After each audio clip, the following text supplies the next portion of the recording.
The human face, I mean, it's a fucking mask. The machine wears a fucking mask. You know, it's Halloween. I guess everyone's entitled to one good scare.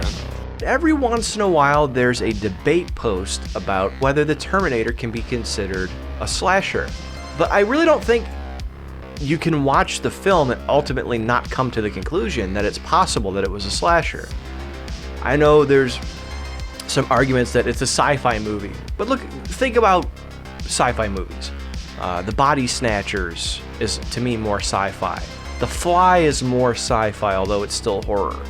Alien, I think you could even consider more sci-fi.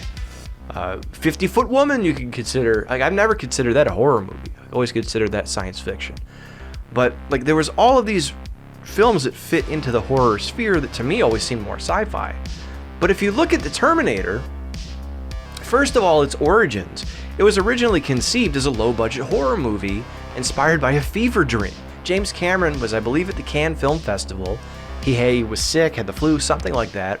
And in the middle of a fever dream, he woke up drenched in sweat because he had a dream that this killer machine, this remorseless machine, was coming after him, trying to kill him.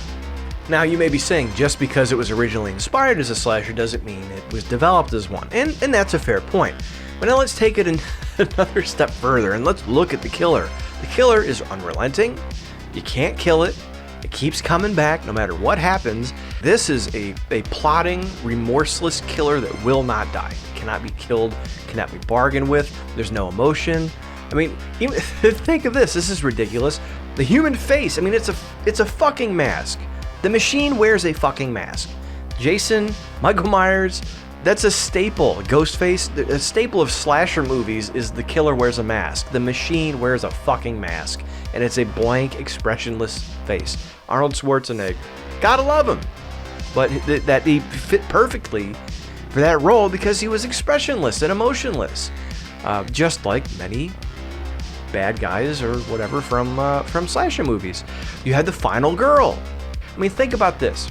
The killer comes to town at night, the next day stalks through a neighborhood, kills some people related to this woman, tries to find her, but fate intervenes in some outlaw guardian angel to protect her from this remorseless killer in a mask that looks human, but he's not quite human, that you can't reason with.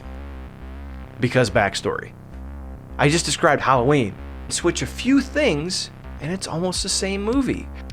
But that's what it was. I mean, you have the outlaw guardian angel, the unbelieving or inept authority figures. Like, you can look at John Saxon's character, Nancy Thompson's dad, in A Nightmare on Elm Street. Or the cops that don't believe the kids in Friday the 13th. Sheriff Brackett in Halloween. He doesn't believe, it's just Halloween, doctor. No one's going to have a problem here. I don't know why he turned into someone from Minnesota.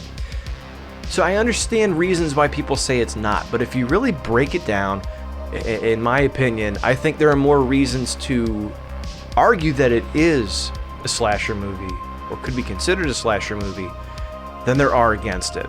So I'm out of time. I want to know what you guys think. Leave your comment down below. Make sure you subscribe and like. I'm out of time. I'm bshowbrian. This is Halloween 365, and don't forget, Terminator is a slasher.